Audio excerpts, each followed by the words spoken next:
I stood in the kitchen, pouring my morning coffee, when my phone lit up. I thought it might be another pharmacy reminder or a forwarded joke from my neighbor Linda, but then I saw his name. And just 5 words that cracked my world open. You're not coming with us. That's all it took. After 22 years of marriage, I never thought my husband, Rick, would treat me like a last-minute guest on a trip I had planned. We were supposed to fly out to Europe that weekend, just the 2 of us. At least, that's how it started. I had spent weeks booking hotels, calling travel agents, and even securing a spa reservation for his mother, Carol, because she deserved to feel pampered.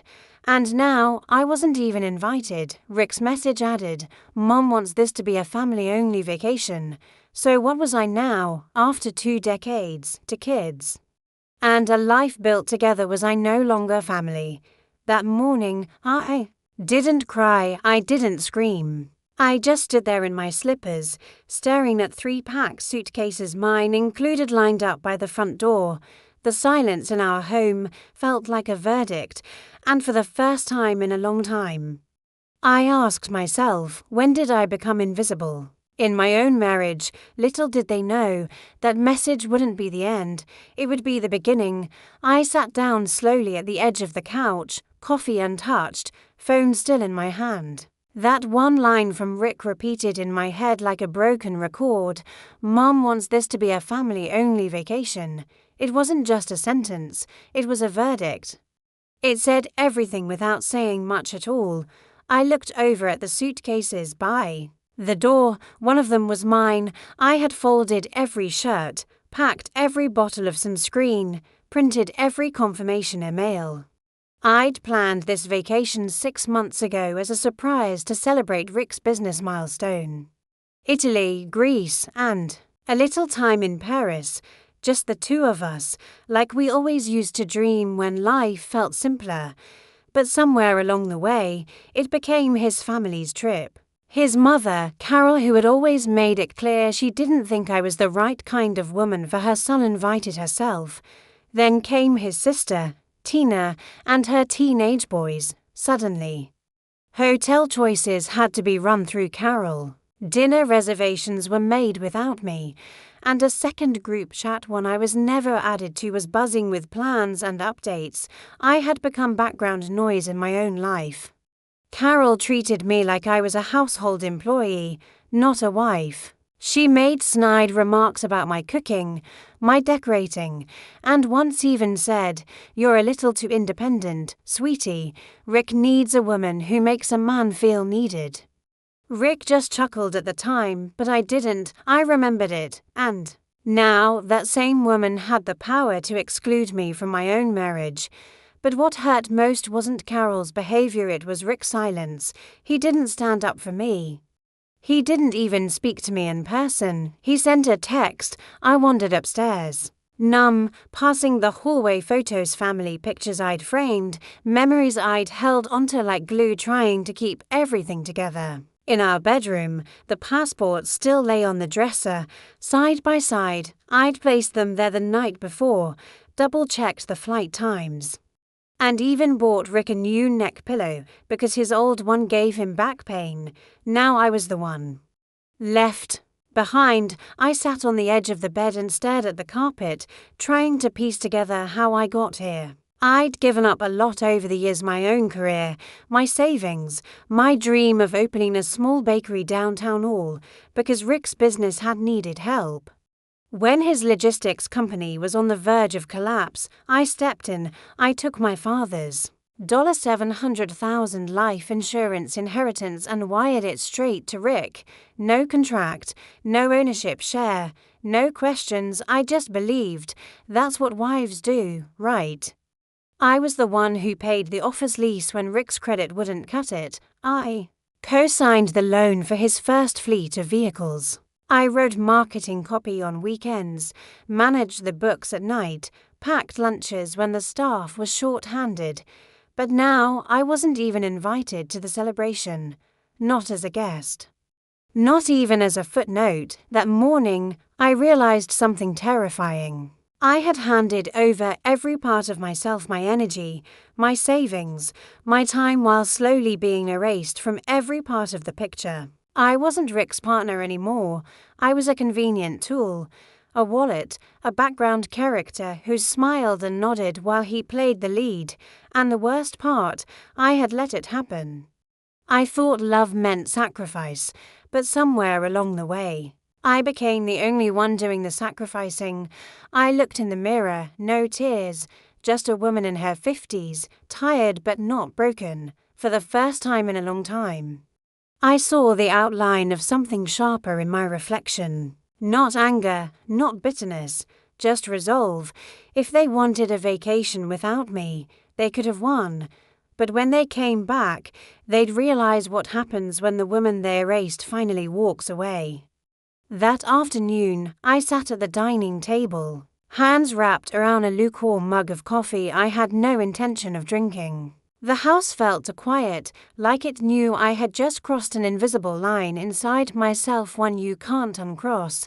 I wasn't sure yet what I would do, but I knew this. I was done shrinking. Done pretending that a man who could exile me from my own marriage with a text message still deserved the best parts of me. Memories surged in like a flood. I could still see Rick, 3 years ago, sitting in our garage at midnight, slumped against the washer, on the verge of losing everything. His business was bleeding money, his clients were bailing. And the bank had denied his last loan. He looked broken.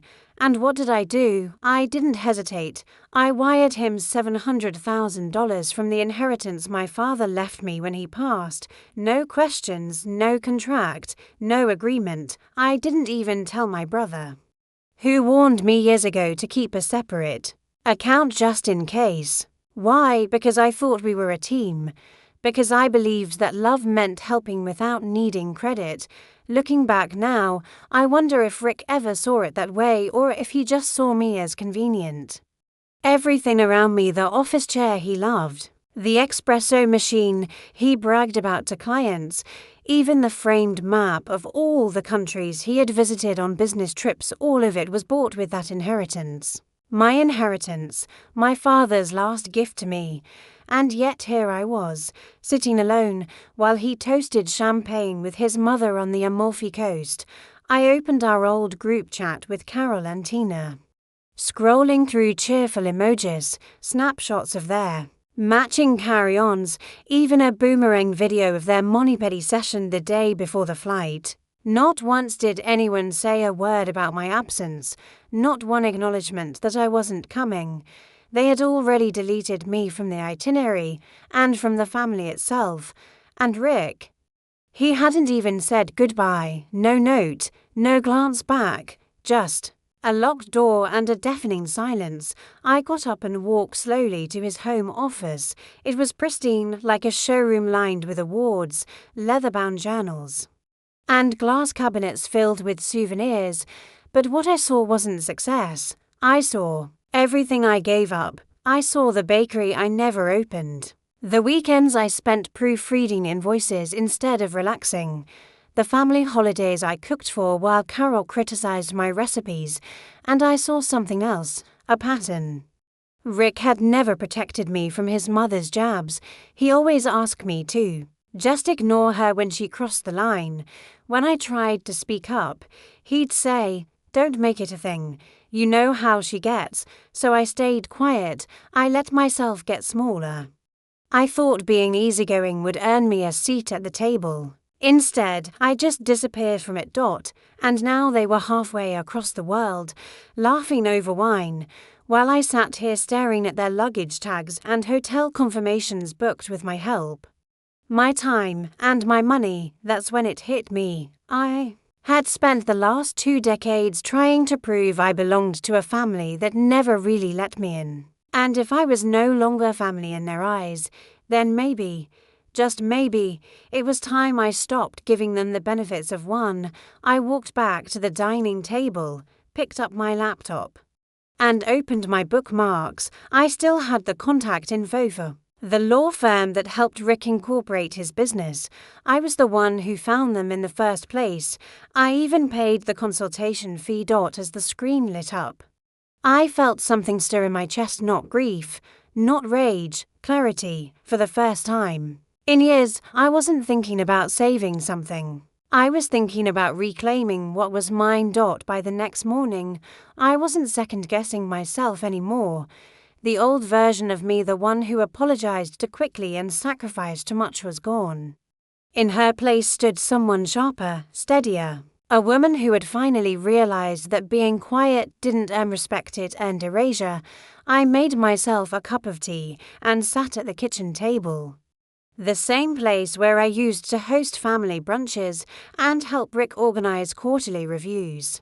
But that morning, I opened my laptop and typed in the name of the law firm that had helped Rick set up his business, Grayson and Fielding, LLP. I still remembered the receptionist's voice and the marbled front lobby I'd been the one who found. Them, I'd even paid the initial retainer out of my own checking account. I called. The woman who answered was polite, cheerful. I told her I was requesting a consultation. Are you a client of Record? She asked. I'm the wife of Rick Caldwell, I replied, steady and clear. I'm also the one who funded his entire operation. That got me an appointment the very next afternoon. I brought everything: bank statements, wire transfers, email confirmations, even the signed lease from the office building downtown, when the attorney, a no-nonsense woman named Lisa Hanford, reviewed the folder. She looked up at me and asked one simple question: do you want to take it back or burn it down? I didn't answer right away. I wasn't sure I needed to. Lisa walked me through the facts. Legally, I wasn't listed as an owner or investor in Rick's company. There were no official partnership agreements, no written records that gave me equity. And it was a big but. You're the co-signer on the office lease. Half the vendor accounts were opened in your name. Your credit score carried the financing. Your email set up the booking systems. His business may bear his name, but the bones of it, that's you, for the first time in months. I felt something crack through the numbness. Power, Lisa explained. That Rick's company was wide open, legally sloppy paperwork. No succession plans, no protections. He left the door wide open, she said, tapping the folder. You don't even have to knock. You can just walk through, and so I did. That week, I started quietly pulling away. No drama, no grand confrontation. Just careful, methodical steps. I reached out to the leasing manager for Rick's office suite, a sleek shared space in the Riverwalk district. I had co-signed the lease 3 years ago. Back when Rick's credit was trashed, when I asked about the renewal terms, the manager confirmed it had auto-renewed under my name. Perfect. Next, I called his accountant and introduced myself again as Rick's wife. Said I was doing a little housekeeping while he was abroad. You'd be amazed how much information people will give a woman who sounds calm, efficient, and married to the name on the checks. Within a few days, I had access to bank accounts, vendor contracts, digital platforms, and inventory systems, most of which were still linked to my name. Rick had been so caught up in his new suits and international travel that he never stopped to clean up the foundation, and now I was holding every support beam in my hands. I didn't want chaos, not yet. I wanted leverage, something he couldn't. Spin, something legal, undeniable. That's when Zoe, my best friend since college, stepped in. She showed up with iced lattes and a tea set that read plotting in progress. You're not burning it down, she said as we sorted through files. You're reclaiming your blueprint. We made a list. Freeze all business credit cards. A code-managed. Redirect client inquiries to a holding email address. Begin evaluating the company for quiet acquisition. And the kicker, rent out the house. After all, Rick was gone. I legally owned Half, why not make it work for me for once?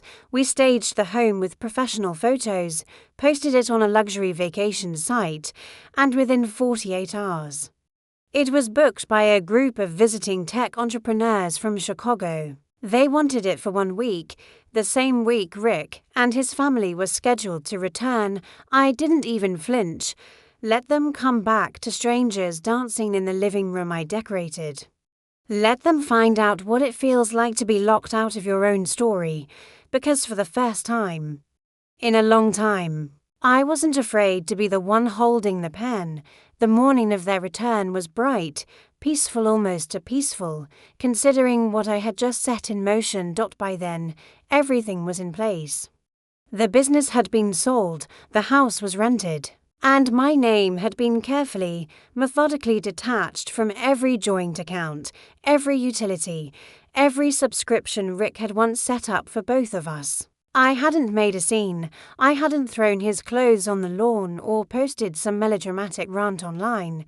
That's not how women like me operate. Instead, I had spent days working with Zoe and my attorney, Lisa, like chess players in the final few moves. Every piece was deliberate, every detail precise, and while Rick and Carol were smiling on balconies in Florence, sipping limoncello and posting matching linen outfits, I had been quietly erasing myself from the life they assumed I would always fund and maintain. Let them enjoy the trip. They earned it with my money, my labor, my silence, but when they came home, they'd find the locks changed. Not literally, but in every way that mattered. The company, his pride and joy, the thing he called my empire, had been sold 3 days earlier to a corporate travel group based in Denver. They'd been looking to expand into Rick's market and were thrilled to absorb his operations, or rather, my operations, because while Rick was the face, the name, the self-proclaimed CEO, I was the one who held the structure.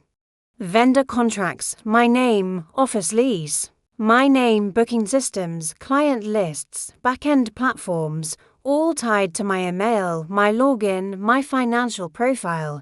He never updated a thing. Lisa had said it best during our final consultation. Legally, you own the engine. All he has is the wood ornament, and now the engine had been sold clean, quiet, irrevocable. The buyers didn't want Rick. They wanted the working parts, the infrastructure, so I sold them exactly that. With one condition, a clause that blocked Rick from using any of the company's client contacts for future ventures. Ever. It wasn't revenge, it was accountability.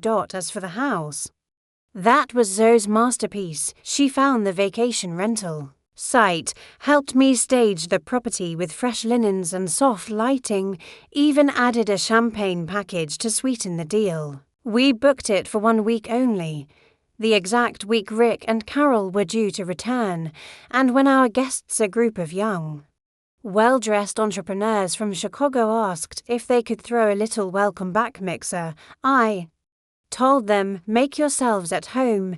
This house deserves to hear laughter again. That evening, as the sun dipped low, Zoe and I sat across the street in her car, sipping iced tea and listening to the bass thrum from the backyard speakers. String lights twinkled on the fence. People laughed and danced inside the kitchen. Once filled with quiet dinners and cold silences, the front porch pulsed with life, real life, not performative smiles or whispered criticism. This is surreal, Zoe whispered. No, I said. This is justice. This is what it looks like when the helper stops helping. At exactly 7:48 p.m., the black SUV pulled up. Rick stepped out firsthand, tired and completely unaware. Carol followed in her designer travel set and oversized sunglasses. They looked up and froze. The music, the people, the strangers on their porch. I stepped out of Zoe's car and stood on the sidewalk. Calm and ready. Rick marched toward me, confused and annoyed. Sophie, he barked. What is this? What's going on? I handed him a folder neatly bound, notarized. He flipped through it quickly, eyes darting. "These are transfer papers," he said. Double quotes, yes. I replied, "The business is sold. And the house is rented for the next 4 days. You can't do that. That company is mine." "No, Rick, it was never yours. You were just standing on the shoulders of the woman you tried to forget." Carol stepped forward, eyes blazing. "This is cruel," she hissed. "What's cruel?" I said calmly, "is pretending someone doesn't exist while living off everything she gave." And then I handed Rick one last document, the rental agreement. "You're not allowed inside," I said. "Per contract, you'll have to find a hotel. I suggest you book ahead this time." As I turned and walked away, the music swelled behind me. And Rick stood there on the porch holding paper proof that everything he took for granted had been built by someone he no longer knew how to ray. And someone who no longer cared to be reached. Rick called me 6 times the next day. The first 3 I ignored completely. By the 4th, I blocked his number. By the 5th, he tried my email. By the 6th, he left a voicemail. His voice, once so smug and composed, now trembled like a boy who'd lost his keys in the dark. "Sophie, please, we need to talk. Just us, we can fix this." "Fix what, Rick? The marriage you abandoned via text, the business you built on my back and claimed as your own, the family vacation I wasn't family enough to be part of." Some things don't break all at once. They fracture slowly, silently, in a way that makes you question if you imagined the cracks until one day the whole thing gives out beneath your feet, and that day had come. But here's what surprised me most. I didn't feel angry anymore. I wasn't fantasizing about vengeance or crying in the dark. I wasn't hitting refresh on his social media to see if he'd posted some half-hearted apology or dramatic quote about forgiveness. No, I felt light, free, because for the first time in years, I was no longer trying to hold up something that had stopped holding me. I met with Lisa, my lawyer, again that week and filed for legal separation. Not out of bitterness but out of clarity. I wasn't punishing Rick, I was releasing myself. I had spent too many years giving and hoping it would be enough to be seen, enough to be valued, enough to be included. I cooked every holiday meal, forgave every slight from Carol, held my tongue at every family dinner while they dismissed me as too independent, too opinionated. Or my personal favorite, too much like a business partner, not a wife. Well, maybe I was too much like a business partner, and maybe that's exactly why Rick underestimated me. Zoe, as always, kept me grounded. She refused to let me spiral into self-doubt. When Rick showed up at her house unannounced, begging her to talk sense into me, she told him the truth. "You erased the woman who built your life, and now she's decided not to rebuild it for you." After the rental period ended, I didn't move back into the house. I didn't need to. I had already leased a small, sunny apartment on the edge of downtown. Hardwood floors, big windows, no shared walls, quiet. It wasn't flashy, but it was mine. Mine in a way nothing had been in a very long time. I used the proceeds from the sale of Rick's business, and yes, legally they were mine to finally do something I had shelved for over a decade. I opened my bakery. Not some grand franchise or trendy dessert shop, just a warm, corner cafe called Sophie's Place. I filled it with soft jazz, handwritten menus, and the smell of fresh sourdough and cinnamon rolls. People came in for the pastries, they stayed for the peace. One afternoon, while arranging lemon tarts in a display case, I got a text from Zoe. It was a photo, Rick and Carol standing in front of the old house, suitcases by their feet. The caption read, "Looks like someone forgot to book a hotel again." I smiled. They still didn't get it. This wasn't revenge. This wasn't about proving a point. This was about stepping out of the role I had been forced into, the helper, the quiet one, the invisible glue, and stepping into myself. I didn't want Rick to suffer. I just didn't want to suffer for him anymore. About a week after Zoe sent me that photo of Rick and Carol stranded in front of the old house, I looked up from my bakery counter and saw him standing across from me. Rick. He looked different. Smaller somehow, his shirt was wrinkled, he'd lost weight, the confidence he once wore like armor was nowhere in sight. Instead, he stood like a man who'd finally realized the silence he had counted on had turned into a wall he couldn't climb. I just wanted to say I'm sorry, he said softly. I thought you'd always be there. I nodded. That's the thing, Rick. I was always there until you made it clear I wasn't wanted. He blinked, swallowed hard, glanced around at the bakery shelves filled with fresh bread and warm light. A couple sat by the window laughing over coffee. Jez played low in the background. Can we ever go back? He asked. I looked at him gently, not with anger, not with bitterness, just honesty. Double quotes, no. But I'm not angry anymore. I'm just free. And that was it. He stood there for a moment, nodded, then turned and walked out the door. He didn't look back, and neither did I. Zoe came in a few minutes later, carrying flowers and grinning. Did I miss something? Closure. I said, you just missed closure. We sat by the window, sipping coffee as the sun poured in. For the first time in years, I felt whole. Not because someone loved me, not because I'd proven a point, but because I'd chosen myself.